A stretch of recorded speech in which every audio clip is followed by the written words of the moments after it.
हाँ बच्चों, तो प्रश्नावली 10.2 का इससे पहले 3 तक क्वेश्चन बन चुका है। आप चौथा क्वेश्चन पढ़िए। चौथा क्वेश्चन में क्या है पहले पढ़ लीजिए कि सिद्ध कीजिए किसी वृत्त के किसी व्यास के सिरों पर खींची गई स्पर्श रेखा समांतर होती है। इस क्वेश्चन को चलिए आइए आपको समझाते हैं बोर्ड पे। देखिए यहाँ पे क्या है कि सिद्ध करना है, हमको दिया गया है कि वो केंद्र वाला वृत्त है और सिद्ध करना है कि वृत्त किसी वृत्त के व्यास पर खींची गई जो स्पर्श रेखा है वो समांतर होती है या नहीं होती है। ठीक है, तो यह व्यास हो गया, इसके दोनों सिरों पर जो स्पर्श रेखा खींचा गया, हमको सिद्ध करना है समांतर है कि नहीं है। चलिए आइए देखते हैं।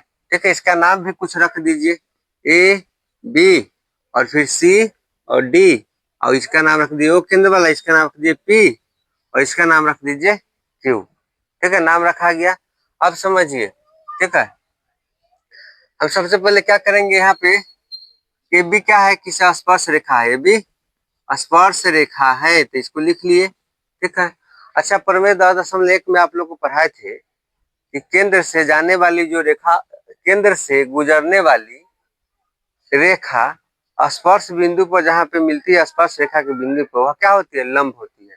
होती है। आइए यहाँ पे हम लिख सकते हैं कि ओपी जो लंब है ना, किस पर है, ए बी पर, ए बी पर। कारण क्या है, प्रमेय 10.1 10.1 से कि केंद्र से गुजरने वाली रेखा स्पर्श रेखा पर लंब होती है, अर्थात ये कितने डिग्री हो गया है कि ना, 90 डिग्री। तो यानी इसलिए क्या हुआ कि कोण है बीपीओ, बीपीओ बराबर कितने डिग्री, 90 डिग्री। और फिर समझिए दूसरा, इसी में आइए, तो यहाँ पे क्या हो गया कि इसको मान लीजिए समीकरण 1, और दूसरा ओ क्यू लंब किस पर है, सी डी पर। देखिए यहाँ पे ओ क्यू लंब है सी डी पर, तो सी डी पर देखिए लिख देंगे सी डी। कारण क्या है, प्रमेय 10.1 के अनुसार ही यह हो रहा है। ठीक है, कि जो केंद्र से होते हुए स्पर्श रेखा पर डाली जो रेखा गुजरती है वह लंब होती है। ठीक है, चलिए स्पर्श बिंदु पर, तो क्यू लंब जो है सी डी। ठीक, तो क्यू लंब सी डी कर दिए। अब इससे ही क्या हो गया, साबित हो गया है कौन, D Q O, D Q O, ये भी कितने डिग्री हो जाएगा, 90 डिग्री होगा ना। तो इसलिए डी क्यू ओ बराबर 90 डिग्री। तो ये कितना हो गया, समीकरण 2, और इसका समीकरण 1 माने और इसको समीकरण 2 माने। ठीक है, ध्यान रखना है। और देखिए, तो समीकरण 1 व 2 से, समीकरण 1 व 2 से क्या हो जाएगा, कि कोण बीपीओ प्लस कोण डी क्यू ओ बराबर 180 डिग्री होगा। देखिए तो, क्योंकि 90 ही हो गया, 90 ही हो गया। तो हम लोग पढ़े थे कि 9th क्लास में इस बात को पढ़े थे कि एक ही ओर के अंतः कोणों का योग यदि 180 डिग्री हो जाता है तो वह रेखा अपने आप क्या हो जाती है, समांतर होती है। ठीक है, तो हमारा देखिए यहाँ पे एक ही ओर क्या हो गया, एक यह 90 डिग्री और यह 90 डिग्री हुआ कि नहीं, दोनों मिलके 180 पूरा। तो एक ही ओर के अंतः कोणों का योग यदि 180 डिग्री आ जाए तो क्या हो जाती है, रेखा समांतर होती है। यहाँ पे लिखेंगे कारण, चूंकि ठीक है एक ही ओर के अंतः कोणों का योग, अंतः कोणों का योग 180 डिग्री होती है, ठीक है, तो वह रेखा समांतर होती है। वह रेखा क्या होती है, समांतर होती है, समांतर होती है। ठीक है, तो ध्यान रखिए, एक ही ओर के अंतः कोणों का योग अगर 180 डिग्री आ जाए तो रेखा समांतर हो जाएगा, अर्थात ए बी समांतर क्या हो गया, बताइए, सी डी। यही तो हमको प्रूव करना था। वे बन गया, कितना शॉर्टकट बन गया, बहुत आसान बन गया। तो आशा करते हैं आप लोग को यह क्वेश्चन समझ में आया होगा, और जहां भी दिक्कत हो इसको फिर से देख लीजिएगा। चलिए तो नेक्स्ट क्वेश्चन को देखेंगे। ठीक है,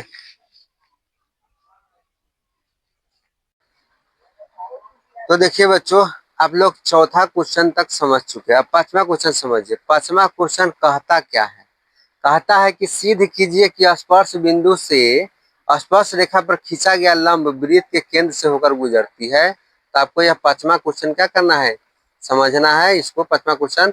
अब आइए इसको समझते हैं और बनाते हैं बोर्ड पे। चलिए देखते हैं बच्चों।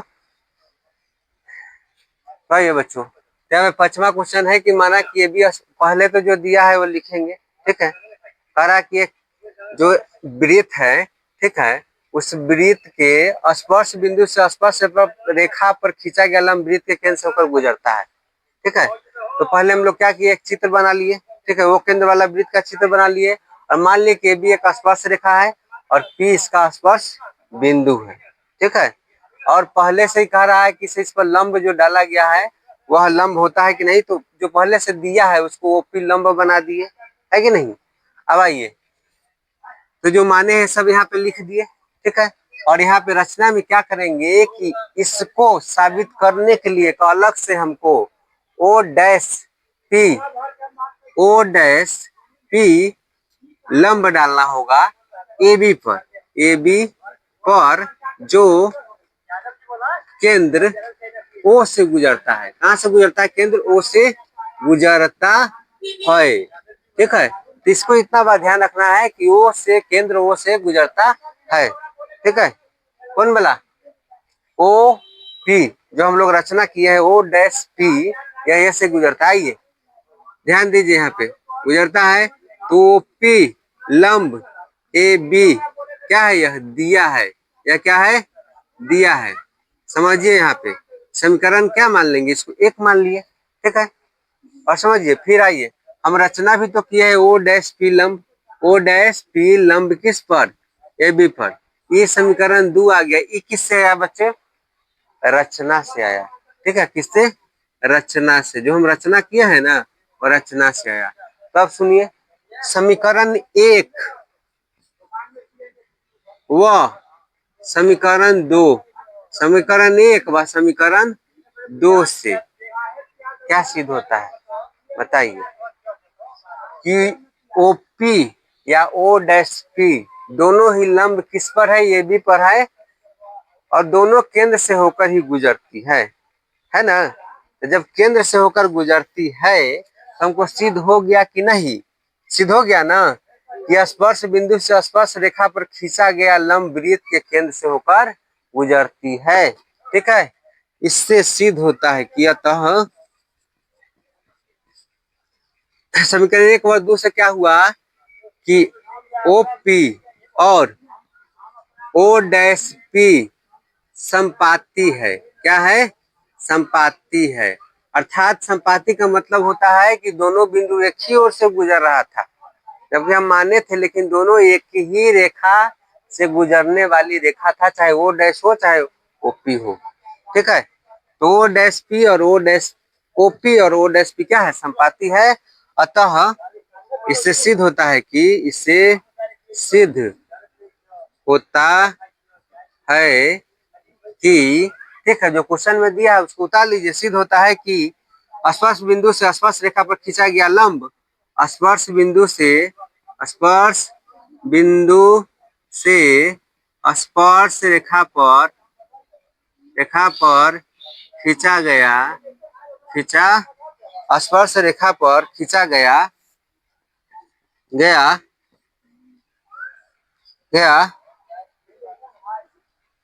लंब वृत्त के केंद्र से होकर गुजरती है, लंब वृत्त के केंद्र से होकर गुजरती है, केंद्र से होकर गुजरती है,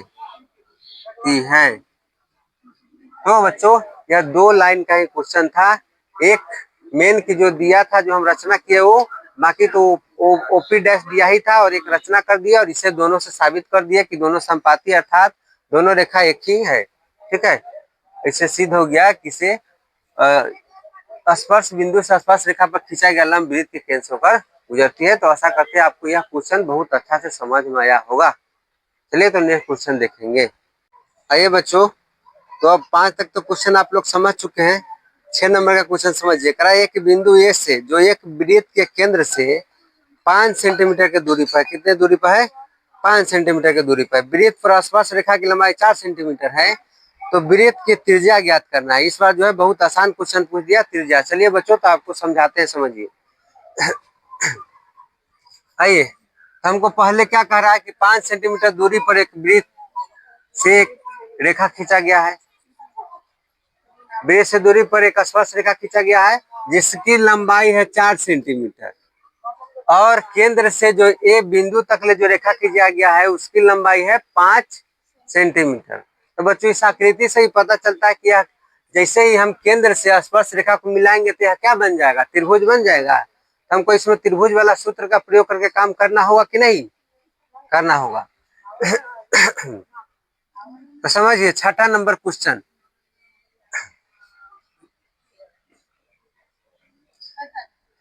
तो बच्चों यहाँ पे हल, आइए,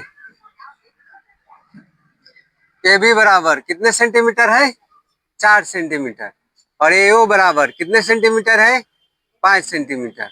और हमको निकालना क्या है, बीओ निकालना है ना। बीओ नहीं मालूम है, ठीक है, तो बीओ बराबर नहीं मालूम है, ठीक है।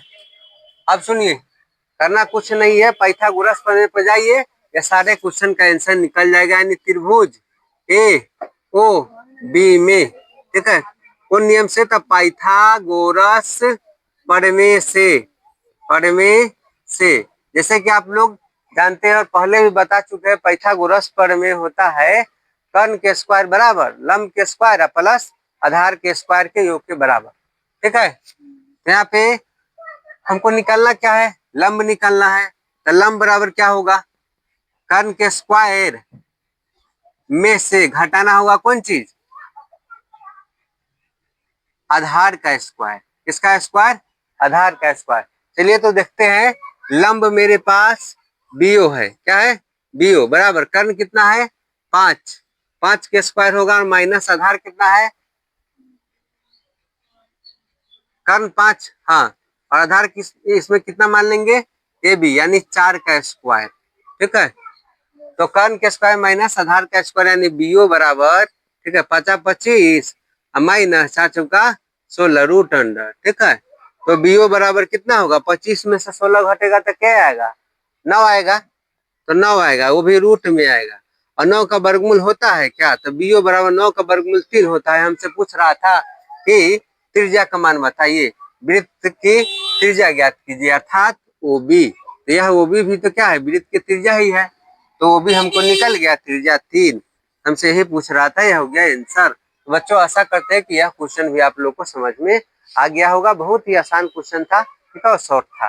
चलिए तो नेक्स्ट क्वेश्चन देखेंगे। हेलो बच्चों, आप लोग कैसे हैं, कि अभी तक आप लोग जो है प्रश्नावली 10.2 का 6 तक क्वेश्चन को सोल्व कर लिए हैं। तो चलिए बच्चों अब 7वां क्वेश्चन पर देर न करते हुए देखते हैं कि 7वां क्वेश्चन क्या कहता है। तो पहले पढ़िए, कह रहा है कि दो सकेंद्रीय वृत्त, 7वां क्वेश्चन है कि त्रिज्या एक 5 सेंटीमीटर है तथा 3 सेंटीमीटर है और बड़े वृत्त की उस जीवा की लंबाई ज्ञात कीजिए जो छोटे वृत्त को स्पर्श करती है। यानी छोटे वृत्त को स्पर्श करेगा उस जीवा की लंबाई हमको निकालना है। चलिए बच्चों तो देखते आइए, बोर्ड पे समझाते हैं इसको। तो देखिए, पहले संकेंद्रीय वृत्त का मतलब समझिए। संकेंद्रीय वृत्त का मतलब होता है कि जब केंद्र एक हुआ उससे जितने भी वृत्त जाएगा ना वो सब संकेंद्रीय कहलाएगा।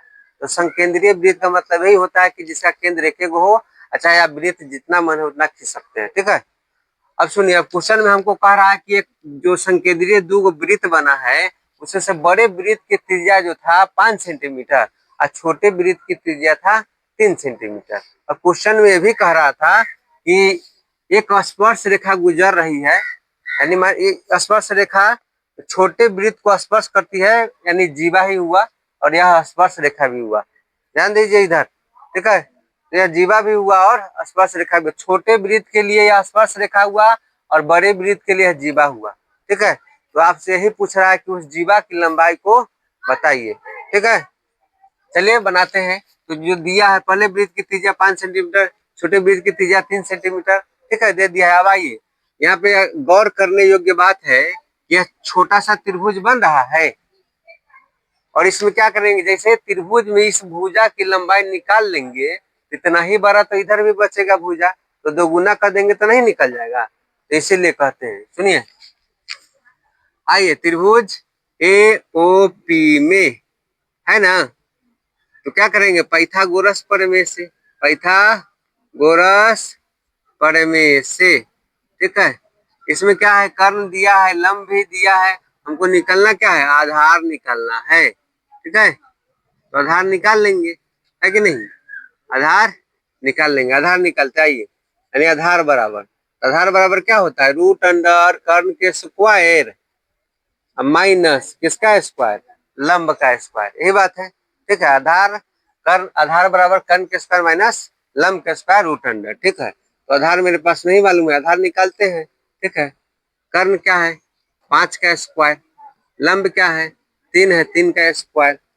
तो बच्चों यहाँ पे ध्यान देना कि आधार जैसे ही निकल जाएगा ना, तो एक पड़ी के निकल जाएगा, उसी को दुगुना ही जीवा निकल जाएगा, ठीक है। 50 माइनस 3 × 9, 25 में से 9 घटेगा, कितना होगा, √16, ठीक है। √16 होगा, √16 का वर्गमूल कितना होता है, 4 होता है। तो बताइए हमको एपी का मान कितना निकल गया, यानी एपी बराबर क्या हुआ, 4 सेंटीमीटर, ठीक है।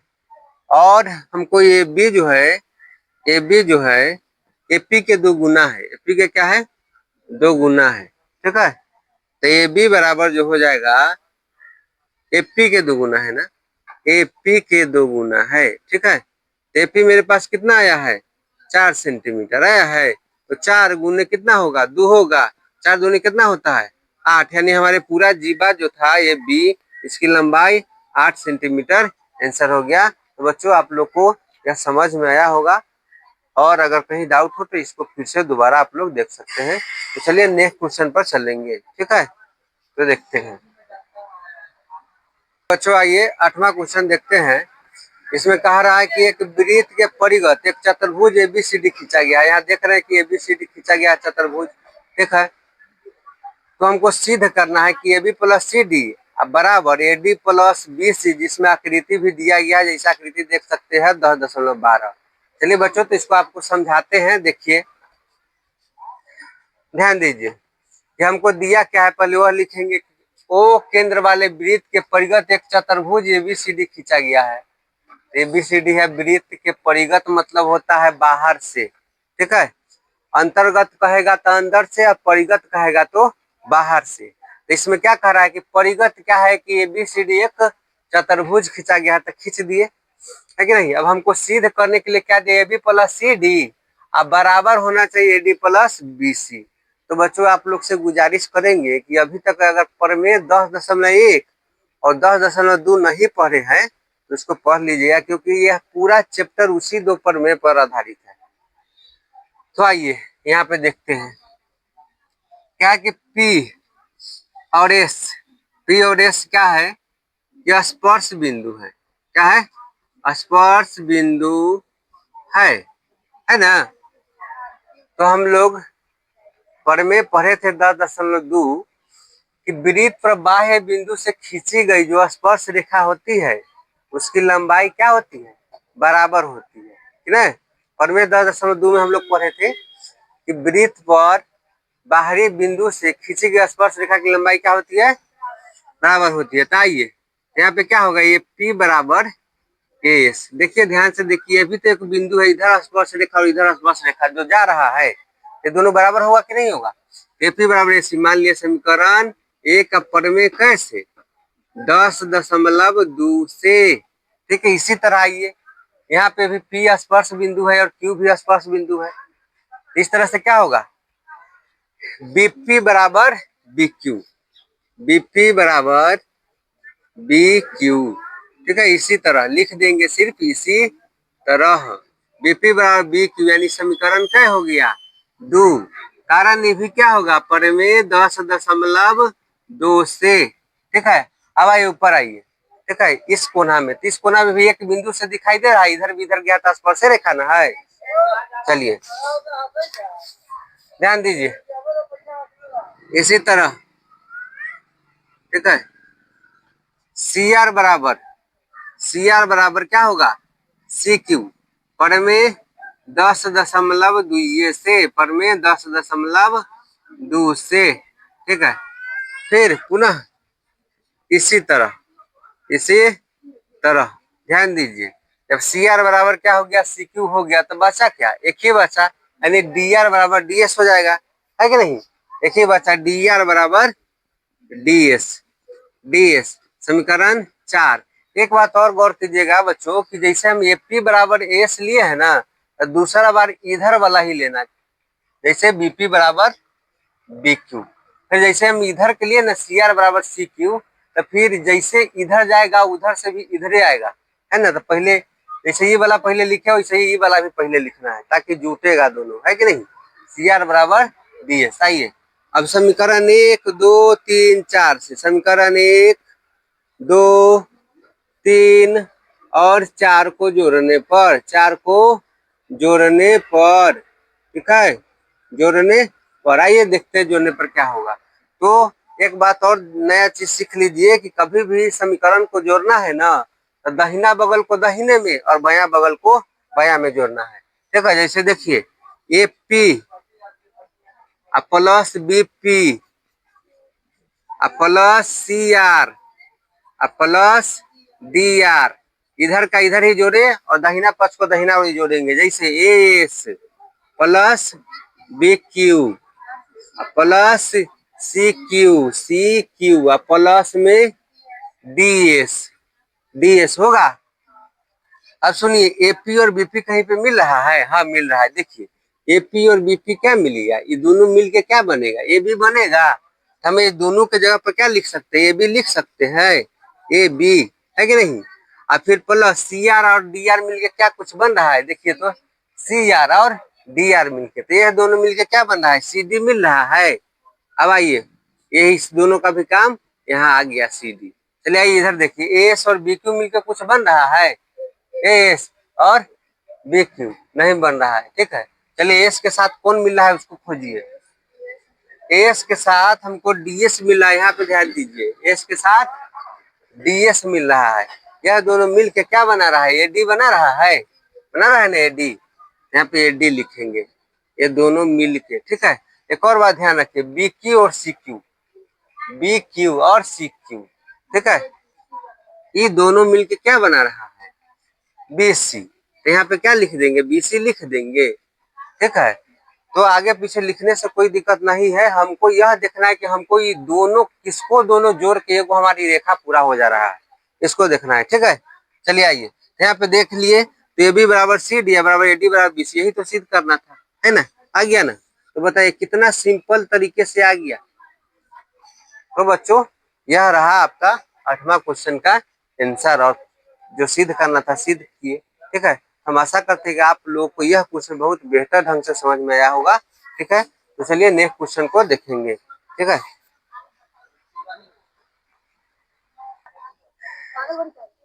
क्या है, बजाना नहीं है, बजा। आइए बच्चों, तो 9वां क्वेश्चन देखते हैं कि 9वां क्वेश्चन में जैसे आप देख रहे हैं क्या की थी, 10.13 इधर दिया हुआ है, 10.13, इसमें एक्स वाई तथा एक डैश वाई यानी ऊपर वाला और फिर नीचा वाला एक्स डैश वाई दोनों क्या है, समांतर है, ठीक है। जिसमें समांतर है और स्पर्श बिंदु सी पर स्पर्श रेखा ए बी और एक्स वाई को ए तथा एक्स डैश वाई को बी पर प्रतिच्छेद करती है, समझे। तो यहाँ पे देखिए रहे स्पर्श रेखा इधर गया है और फिर इधर आया है, समझे। ये स्पर्श रेखा जो है, और फिर देखिए बी बिंदु से इधर स्पर्श रेखा है और इधर स्पर्श रेखा है, तो यही दोनों दिया गया है। हमको सिद्ध करना है कि कौन ए ओ बी बराबर 90 डिग्री है कि नहीं। चलिए आइए देखते हैं, जैसे कि यहाँ देख रहे हैं आप लोग, ठीक है। 9वां क्वेश्चन में आकृति दिया था पहले से, ठीक है। इसी आकृति में हमको जो जो दिया था यहाँ लिख लिए, ठीक। एक्स वाई और एक्स डैश वाई समांतर स्पर्श रेखा है ना, जिसमें देखा गया कि बिंदु ए से ए पी, बिंदु ए से ए पी और ए सी भी क्या है, दो स्पर्श रेखा है। फिर बिंदु बी से बी सी और बी क्यू भी क्या है, दो स्पर्श रेखा है ना। जो दिया था वो हम लिख लिए, हमको सिद्ध करना है कि कौन ए ओ बी बराबर 90 डिग्री है कि नहीं। तो देखिए यहाँ पे दिमाग लगाना थोड़ा सा, ठीक। कि हमको यह वाला पूछ रहा है कि यह दोनों जो है ना 90 डिग्री है कि नहीं, ठीक है। सबसे पहले क्या करना होगा कि यहाँ पे दिखाई दे रहा है एक त्रिभुज और एक त्रिभुज, लेकिन इसके लिए हमको रचना करना होगा, रचना, क्योंकि चित्र में यह नहीं दिया था, रचना ओ से सी को मिलाया, ओ से सी को मिलाया, ठीक है, मिलाया, वो से सी को मिला दिया क्योंकि चित्र में नहीं दिया है, ठीक है, हमको थोड़ा रचना करना था, उसको कर दिए, ओ से सी को मिला दिया। अब बताइए यहाँ पे दो त्रिभुज हो गया और फिर यहाँ पे दो त्रिभुज हो गया।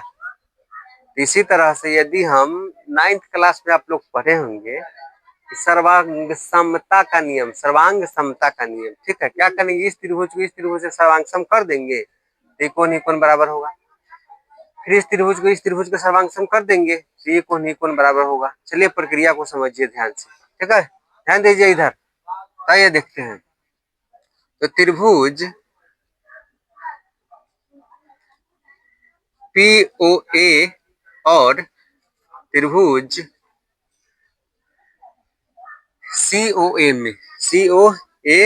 में ध्यान दीजिए, यहाँ पे क्या करना है कि हमको दिया है, इसे देखिए, पहले क्या दिया है, PA यानी AP बराबर AC दिया है, ठीक है, कारण क्या है कि प्रमेय 10.2 से, प्रमेय 10.2 से कि स्पर्श रेखा की लंबाई क्या होती है, बराबर होती है, ठीक है।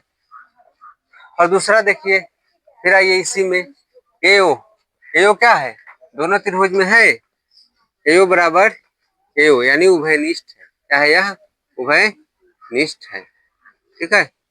और एक और खोजिए कोई, जैसे वह मिल जाएगा तो हमको क्या हो जाएगा, यह जो है सर्वांग सम हो जाएगा, ठीक है।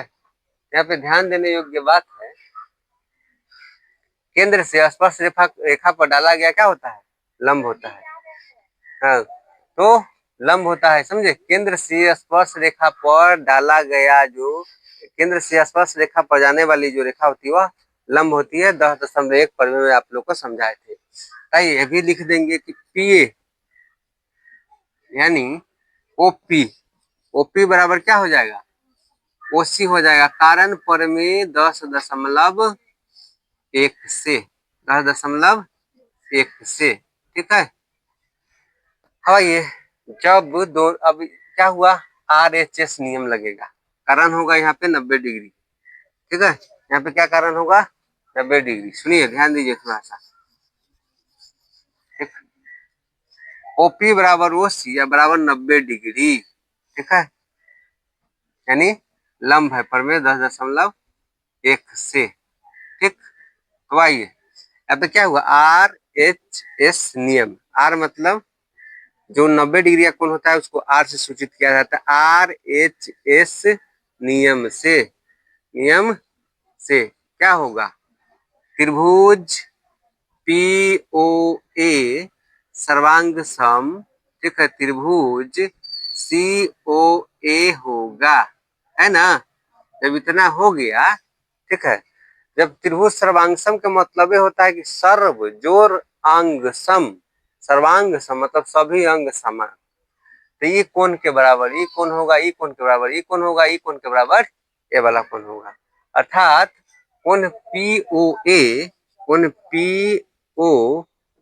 या इसका नाम ऐसे रखिए, चलिए आपको सुविधा के लिए कि मान लीजिए कोण 1 है या कोण 2 है या कोण 3 है और यह 4 है, चलिए सुविधा होगा इससे, तो यहाँ पे क्या हो जाएगा, यानी CPCT नियम से यह होता है सर्वांग समता के नियम में, यानी सभी अंग बराबर हो गया, ठीक है। CPCT नियम से क्या होगा, कोण 1 बराबर कोण 2 होगा कि नहीं होगा, होगा, ठीक है। अब आइए इसी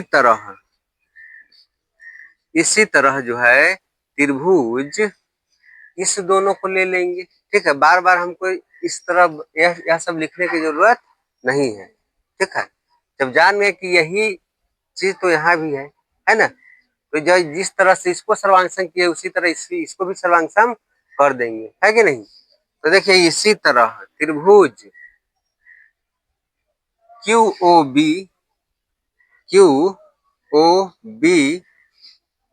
और त्रिभुज COB क्या हो जाएगा, सर्वांगसम हो जाएगा, C RHS नियम से, ठीक है, इसी तरह से है कि नहीं, RHS नियम से सर्वांगसम हो जाएगा त्रिभुज QOB और सर्वांगसम त्रिभुज COB, ठीक है, QOB COB, यानी ये दोनों त्रिभुज का बात हो रहा है, ठीक है। तो देखिए दोनों त्रिभुज में अब देखिए कि इसी विधि से RHS नियम से क्या हो गया, सर्वांगसम हो गया। तो जब सर्वांगसम हो गया तो CPCT नियम से भी क्या हो जाएगा, CPCT नियम से, ठीक है। जैसे कि आप जानते हैं कि कोण 3 बराबर क्या हो जाएगा, कोण 4 होगा, हुआ कि नहीं। देखिए यहाँ पे 1 बराबर 2 है, इसको समीकरण 1 मान लीजिए और इसको समीकरण 2 मान लीजिए, है कि नहीं, ठीक है। आप सुनिए, हम जानते हैं कि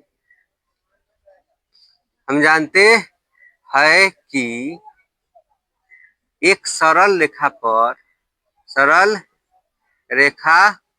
पर कितने डिग्री का कोण बनता है, 180 डिग्री का कोण बनता है कि नहीं, कोण बनता है, कोण बनता है। चलिए ध्यान दीजिए थोड़ा सा यहाँ पे, क्योंकि यह जो पूरे एक सरल रेखा ही तो है ना, इस पट्टी दिखाई दिया, जब सरल रेखा है तो कोण 1 प्लस कोण 2 और प्लस कोण 3 और प्लस कोण 4 बराबर कै डिग्री, 180 डिग्री होगा। सारे कोण को मिलाकर 1 2 3 4 को मिलाकर कितने डिग्री होगा, 180 डिग्री। अब आइए यहाँ से एकदम आसान हो गया यह क्वेश्चन, ठीक है। क्योंकि देखिए ध्यान दीजिए 1 और 2 दोनों बराबर है ना, हम या तो 1 ले सकते हैं या नहीं तो 2 ले सकते हैं, दोनों में से कोई एगो ले सकते हैं, या तो 1 ले लिया नहीं तो 2 ले ले, ठीक है। तो ले लेते क्योंकि हमको काम ये इसी दोनों से बनने वाला है, इसीलिए कोण समीकरण 1 से, समीकरण 1 से, ठीक है, कोण 2 को 2 हो जाएगा, क्या कि एगो ही 2 को 2 नहीं हो जाएगा, तो बराबर है। तो मान लीजिए कि भी तो 2 ही है, बराबर है, इसीलिए इसको भी 2 मानो, इसको भी 2 मानो, तो 2 को कोण 2 हो जाएगा, ठीक है।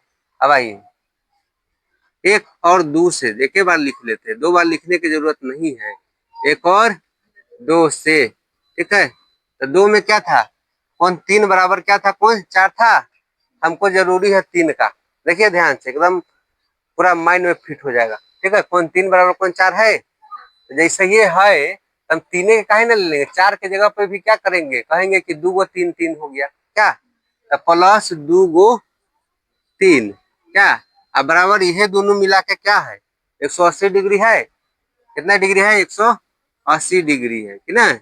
अब आइए 2 2 दोनों में है तो कॉमन हो जाएगा, तो 2 कॉमन होगा तो कोण 2 प्लस कोण 3 अब बराबर कितने डिग्री, 180 डिग्री होगा, ठीक है। जब 180 डिग्री होगा तो जरा सोचिए कि जैसे ये बाटा में जाएगा तो ये काटेगा, ठीक है। कोण 2 प्लस कोण 3 बराबर 180 अब बाटा में 2 यानी 90 डिग्री हुआ ना।